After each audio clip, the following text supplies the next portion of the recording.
임간로 함께 해보고 있습니다. 190 동안 스님의 시편담. 동안 상찰 스님은 시편단을 지어 정중묘협의 뜻을 세상에 알렸는데 주석이 있어서 정중묘협 평등한 본체 속에 천차만별의 묘용을 갖고 있다는 뜻. 평등이고 본체고 또 묘용이고 그냥 평등한 본체에 묘용 묘하게 작용한다. 따옴표가 돼 있으니까 이제 이런 단어를 원래 있던 단어인지 여튼 그 문장이 절묘하고 아름다워 총림에 빛났다. 그러나 세월이 점차 오래됨에 따라 그 본뜻을 많이 잃게 되어 지금의 전등록에 실려 있는 것은 제목까지도 틀린다. 그러나 달관 담명 스님이 편집한 오가종파에서만은 이를 상세하게 서술하고 있다. 그러나 내 일찍이 구본을 얻어 오가종파와 비교해보니 약간의 차이가 없지 않았다. 이것조차 또 좀 변질되었더라. 전등록에서는 스님의 법계를 구봉도건 석상경저의 제자 동안상찰 시편담 쓰신 동안상찰 스님을 말하는 거겠죠. 스님의 법계를 구봉도건 스님의 법제자로 기록했는데 달관 스님의 종파 편집한 달관 담명 운거도응 여기는 이제 동산 양계 스님 제자이니까 이제 조동종 스님으로 봤다 이거고요. 법제자라 하였다. 달관 스님이 어디에 근거하여 그러한 사실을 얻은 것인지 알 수 없는 일이다. 그러나 청량 법안 스님은 스님과의 시대가 멀지 않으며 스님의 찬을 지은 적이 있는데 그것이 전등록의 내용과 같은 점으로 살펴본다면 오가종파에 논 것 또한 의문시 된다. 이것도 100% 맞다고 보기는 좀 그렇다. 시편단에 그러면은 여기까지 얘기하면 시편담의 원래 버전은 보장할 수 있는 거는 없다예요. 말만 보면. 여튼 전해지는 거 시편담의 문장 순서를 살펴보면 그 제목에서 나타나는 바와 같이 모두 연결되어 지었다. 앞에 5수는 그 요지, 뒤에 5수는 이를 실천하도록 한 것이다. 그러나 10수 가운데 8수는 모두 두 글자로 된 제목을 붙였다. 그 뜻이야 비록 일관되지만 구절이 중첩되어 기복이 있다. 느낌이 이게 전에 내려오면서 변질을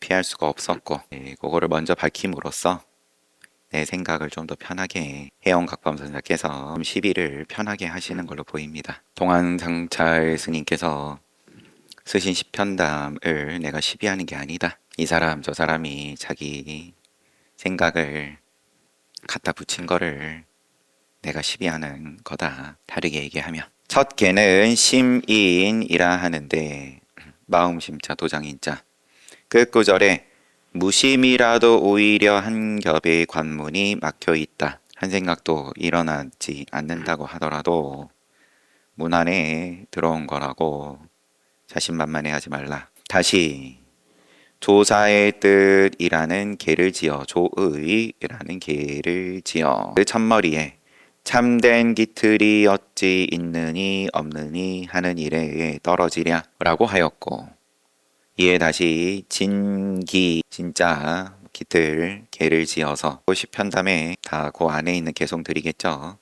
그 첫머리에 어찌 티끌 경계 요건 이제 티끌 진짜 진기 어찌 티끌 경계에 속박을 주겠는가 라고 하였다. 다음으로 진이 개를 지어서 진이 개에서는 중간 구절에 삼승이 나누어질 때 부득이 이름 붙이네 이어서 삼승을 차례로 지은 것이다. 여기까지가 곧 요지이다. 제목들을 빼고 그냥 보면 처음부터 무심이라도 오히려 한 겹 관문이 막혀 있다. 그런 다음엔 참된 기틀에 어찌 있다 없다 하는 일에 떨어지랴 어찌 티끌 경계에 속박을 주겠는가 그리고 삼승이 나누어질 때 부득이 이름 붙이네. 들어가기 직전에 어떤 입장 이제 무심이어도 아직 관문이 막혀 있다. 참된 기틀에 있다 없다가 있겠냐 티끌 하나에 뭐 속박을 주겠는가. 자유로워서 티끌 하나에 이래라 저래라 하겠냐. 다음엔 또 다시 일부러 모양을 만든다. 분별을 한다. 삼승이 나누어질 때 부득이하게 이름을 붙이고 여기까지가 요지다. 육칙에 이르러서는 근본으로 돌아감 반본이라 하고 끝구절에서는 귀양의 노래를 어떻게 부르랴 다시 환향계로 이었다. 그리고 그 계의 끝구절에서는 더 이상 법당에 바쳐 올릴 물건 하나 없어라 라고 하였다.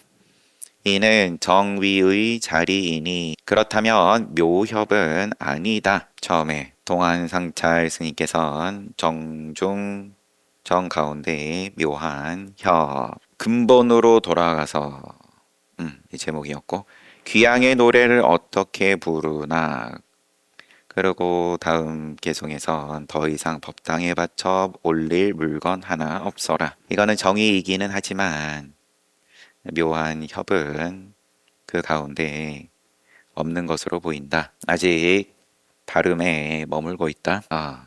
아직 시비를 하시기 전이었네요. 그러므로 또한 기선을 돌리다 회기계를 지은 것이다.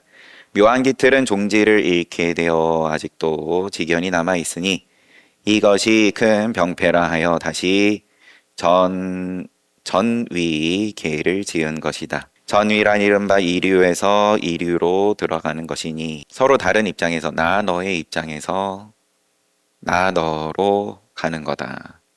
모두 치우친 것이다. 모름지기 정도로 돌아가서 혈맥이 끊어지지 않도록 하여야 하기에 또다시 일색 과후 계를 지은 것이니 여기까지가 실천에 옮기도록 하려는 것이다. 고가종파에서는 일색 과후는 그대로 썼지만 진이는 진중 유이라고 기록하였다. 자세히 더 따져본들 어지러움만 더할 것 같아서 그냥 지나가겠습니다. 191번 존경하나 가까이 못하는 스승 황룡해남. 해남 스님은 빈틈없는 풍모와 원대한 도량을 지녀 사람들은 스님의 도량을 헤아리지 못하였다. 빈틈없는 풍모, 원대한 도량, 사람들이 그걸 알아보지 못할 정도였다. 그러므로 스님의 문화에 빛나는 성취를 이루어 총림의 명성이 드높았던 수많은 사람들도 일찍이 스님께서 파한대소하는 일을 본 적이 없었다. 내 듣자 하니 애에 두터운 자는 의로움의 인애에 박하다 하니 이는 스승의 도인데 스승이란 존경은 하되 가까이 할 수 없는 것이다. 사랑의 의에 두터운 자는 의에 박하다 하니 이 인을 지금 사랑이라고 해놔가지고 의와 인이 함께 하는 것이 힘들다 그런 의에 두터운 자는 인에 박하고 또 인에 두터운 자는 의에 박하다 하니 정으로 돌아가면 뼈대가 무너진다. 인을 어버이의 도인데 어버이의 도라는 건 지금 인에 두터운 자 어버이는 친히 하되 존경하지는 않는다라고 한다. 해남 스님의 뜻이 때문이 아니겠는가? 해남 스님 주변에 사람이 가까이 하기 힘든 그런 어떤 기운이었던 모양이죠. 그래서 사람들이 스님의 도량을 헤아리지 못하고 이것을 다음과 같이 공자님 말씀일 것 같은데 출처가 따로 없지만 192번 술상받고 지은 제문. 그렇다고 의를 어떻게 양보할 거냐. 술상받고 지은 제문. 취리의 개도인이라는 미치광이 중한 사람이 있었는데 마을에 머무르면서 하루도 취하지 않는 날이 없었으나 그가 내놓은 문장은 남다르게 기이하여 세인들은 성승인지 범승인지 가늠하지 못하였다. 누군가 그에게 술을 내주며 제문을 짓도록 하니 개의 도인은 말이 떨어지기가 무섭게 문장을 엮어냈다. 영가님이여 사바세계에 나시어 성내지 않고 질투하지 않으며 술 마시기를 좋아하여 길거리에 들어 누우시라. 도솔천에 태어난다면 그때는 술 마시지 못하리라. 무엇 때문이냐. 정토세계에서야 술을 살 곳이 없어서이지. 좋은 문장이라니까 이 문장이 좋다. 하긴 소개한 거 보면 좋은 문장이니까 소개하셨을 텐데 문장의 맛을 모르는 것이 다행이다 싶어요. 술 얘기가 나와서 그렇지만 음악을 하고 뉴욕에 유학하고 있는 누군가가 한계를 느낀다.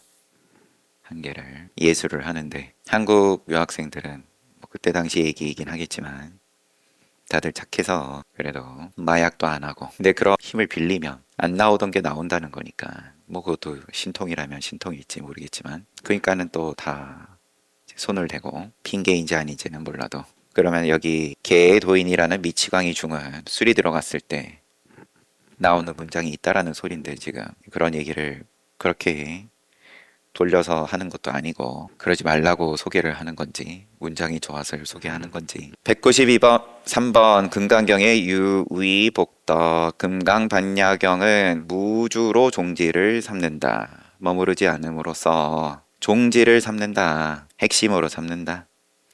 무주로 종지를 삼는다면 경에서 하는 말씀은 마땅히 상을 쓸어버리고 무주를 딜 가운데다가 놓는다는 건 무슨 말이냐? 상을 쓸어버리고 유를 깨 부수어 시로라기만한 티끌도 없어야 할 것인데, 경에서는 수승한 복덕을 지닌 사람은 사람을 찬탄한 부분이 반절이나 된다. 머무르지 않으면서 하는 보시 내지는 지게, 두 가지 금강경이 나오지만 뭐 나머지 바람일도 마찬가지고, 그러면 그 복덕이 실보를 삼천대천세계를 가득 채우는 것보다 더 크다. 장엄하는 내용이 반 이상인데 요게 좋고 저게 좋고를 보는데 광고만 절반 이상이다 이래버리면, 영화 보러 갔는데 2시간짜리 영화인데 1시간 내내 광고만 하고 있으면 뭐냐 그러면. 이는 계율을 지키고 복을 닦는 사람들이나 할 일인데도 세존께서는 이에 답하시기를, 이 경에 능히 신심을 일으킬 수 있는 사람은 반드시 이 사람들이다 하셨으니 무슨 까닭인가. 이렇게 짧게 끝났는데, 지금 제목은 유위복덕이고, 무주를 종지로 삼는데 머무르지 않고 이제 모양에서 벗어나는 것을 이야기를 핵심으로 하는 경에서 절반이 계속 모양을 이야기한다. 그걸로도 부족해서 부처님께서, 세존께서 이 경에 능히 신심을 일으킬 수 있는 사람은 반드시 이 사람들이다. 무슨 까닭인가? 핵심하고 안 맞는 것 같은 열반법, 불법은 열반 내지는 깨닫는 것이 불법인데 모양 이야기가 인과법이 반절 이상이면 뭐냐. 194번 능엄경의 중생과 세계가 생겨나는 이치. 능엄경의 중생, 또 세계, 나와 너 생겨나는 이치. 왕한석이 재상을 그만두고 종산에 돌아와 여생을 보낼 때 선생을 만나면 반드시 그 도학의 깊이를 시험해 보았다. 그는 더욱이 능엄경을 통달하여 일찍이 소를 지은 적이 있는데, 그 문장이 간결하면서도 막힘이 없어 여러 선사들이 상세하게 말한 곳은 생략하고, 다른 선사들이 붙인 소 이런 것들 구애받지 않고 생략된 곳은 상세하게 해석하였다. 그러므로 식견이 뛰어나지 않는 자라면 그 뜻을 엿볼 수 없을 것이다. 그는 항상 다음과 같이 말하였다. 무릇 이 경을 보는 자들은 이 경이 나타내는 밝고 묘한 본각과 성각을 보아서 자기 몸과 이 세상이 생기는 것이 내 마음에서 벗어나지 않는다 한 내용을 알아야 한다. 이 경이 나타내는 인용, 밝고 묘한 본각과 성각을 보아서 자기 몸과 이 세상이 생기는 것이 내 마음에서 벗어나지 않는다. 인용. 요 내용을 알아야 한다. 나는 속으로 의심해 본다 하면서 혜원각범 선사는 당신 소리를, 오늘날 종산의 산천 경계는 하나의 도회지여서 그 속에서 논의는 자는 무려 1000여 명이 된다. 어떻게 1000명의 마음이 하나의 바깥 경계와만 같이 하겠는가? 설령 1000명 가운데 한 사람이 죽는다 해도 이 산천이 그를 따라서 없어지기야 하겠는가? 사람은 떠나가도 산천은 남아있는 법. 이것이 경문에서 말한 산하대지가 생겨나는 이치이다. 그렇지 않다면 어떻게 회통하여 부처님에 부합될 수 있겠는가? 시비를 한다기보다는 이 말이 항상 왕한석이 수능엄경에 대해서 말하기를 또 도학의 깊이를 늘 시험하기를 이경이 나타내는 밝고 묘한 본각 성각 본래 깨달음 본각 그 다음에 성각 또한 본래 성품이니까 이것을 보아서 자기 몸과 이 세상이 생기는 것이 내 마음에서 벗어나지 않는다. 요 한마디만 가지고는 다 이야기를 한다라고 하기는 무리이다. 그러면 이와 같은 어떤 발레, 이 산에 천명이 있고 각자 자기가 보는 산이 있고 각자가 세상이 있는 거고 그래서 그 사람이 죽으면 그 세상이 같이 없어지냐 내 마음에서 벗어나지 않는다 요 표현이 요 한마디가 그러면은 왕한석이 뭐라고 했을지 도학의 깊이를 해원각범선사 입장에서 왕한석에게 시험을 당하는 입장일 것 같으면 나 같으면 이렇게 이야기했을 거야. 그런 뉘앙스입니다. 긍정을 하든 부정을 하든 내지는 적당히 다른 얘기를 하든 언제 신편임간록으로 들어왔는지 잠시만요. 임간록 학원은 끝나고 학원이 끝나고 신편임간록 후집 지금부터 그 앞에 상하를 합쳐가지고 이거 나중에 또 붙여가지고 이게 편찬이 된 건지 덤버링이 다시 시작됩니다. 1번 석가 출산 화상 찬 산에서 나오시는 거예요. 성도하시고 세상에 나오신 그 어떤 사진 그림 거기에 붙인 찬 진과 월 사람들의 의술은 멀리서 환자를 보고서도 생사를 알고 노번은 글씨를 더듬어만 보아도 거칠고 고움을 안다. 더듬어 본다는 게 그런 어떤 각을 해 넣은 걸 더듬는 건지 아니면 대충 본다는 말인지 여튼 그것은 전할 수 없는 오묘함이기에 말로든 침묵으로든 표현할 수 없다. 이제 오늘날이야. 오늘날 또 앞으로는 더욱 AI가 이렇게 인간의 인지를 넘어서는 비유니까요. 지금 진월 사람들이든 아니면 노번이든 장인이라고 해야 할지 반복 숙달을 통한 신통인 건데 우리의 인지를 넘어서기에 신통이라 하지만 똑같은 방식으로 기계를 학습을 시켜서 그러면은 어떻게 했냐 하는 걸 설명은 못하더라도 어쨌든 기계가 해내고 내지는 더 잘하고 그러면 여전히 말로든 침묵으로든 표현할 수 없다. 말이 틀리지 않을 수 있긴 해요. 그런데 구양 문충공 구양수는 이렇게 말하였다.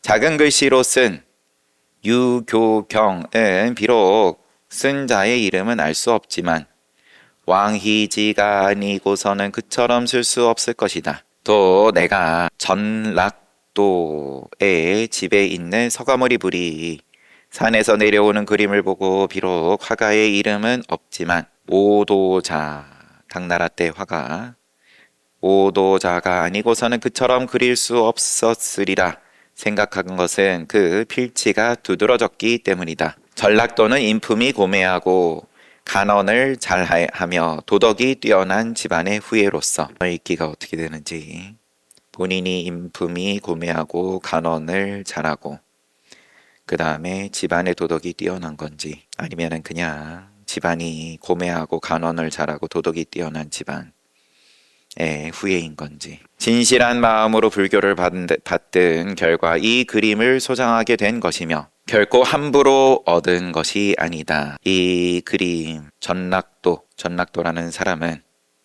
이 훌륭한 그림 기록은 없지만 오도자가 아니고서는 이만큼의 그림을 그릴 사람이 없다라고 보일 정도의 이 훌륭한 그림을 지닌 주인 또한 그러면 함께한다. 여기에 범선사 내가 찬을 짓는다. 온 바다 물맛이 한 방울에 담겨 있고 온 법계의 몸이 티끌 속에 들었으니 생각을 두면 연등불의 자리에서도 비야의 방에 유마거사의 방에 들어갈 수 없지만 유마거사 방에 문수와 또 수많은 보살, 마살들이 들어가는 장면이 나오죠. 생각을 거두면 손가락 퉁기는 사이에 미륵불의 문이 열리리라. 그 다음 우리 비조 서가모니께서 시조 서가모니께서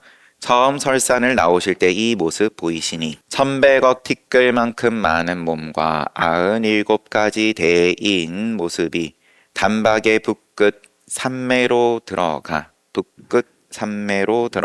이 한 폭의 종이 위에 환같이 나타나셨네. 환상과 같이 나타나셨다. 손을 들이운 채 맨발로 서서 나발의 머리에 제 부처님 머리카락 모양 목엔 오색 꽃실 걸으셨네. 초연한 모습이 고요하고 깊게 3개의 어리석음을 초연히 벗어나시니 마치 화사한 봄볕이 가는 꽃가지마다 엉겨 있듯 서늘하고 맑은 달이 물마다 찍히듯 하여라. 서늘하고 맑은 달이 물마다 찍히듯 하여라.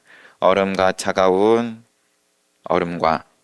눈 속에서의 고행을 내 찬사를 빌려 쓴다는 것은 허공을 잠그고 꿈을 붙드는 일이니 선생이시여 그저 잘 간직하소서. 이렇게 찬이 끝났어요. 온바다 물맛 한 방울에 담겨 있고 온 법계의 몸 티끌 속에 들었으니 생각을 두며 부처 자리에서도 수기 받은 연등불 자리에서도 수기를 주신 거죠. 연등 부처님은 부처 자리에서도 생각 일으키면 그러면은 수량을 떠난 유마거사방에 들어가지 못하고 생각을 거두면 손가락 퉁기는 사이에 미륵부처 문이 열리리라. 이게 지금 하나, 둘, 셋, 넷, 세 개송으로 이루어진 건데 첫 개송에선 이와 같이 이야기를 하고 두 번째 개송에서는 요 그림의 상세한 모습을 우리 비조 서가모니께서 설산 나오실 때 모습이 1100억 티끌만큼 많은 몸, 1100억 화신,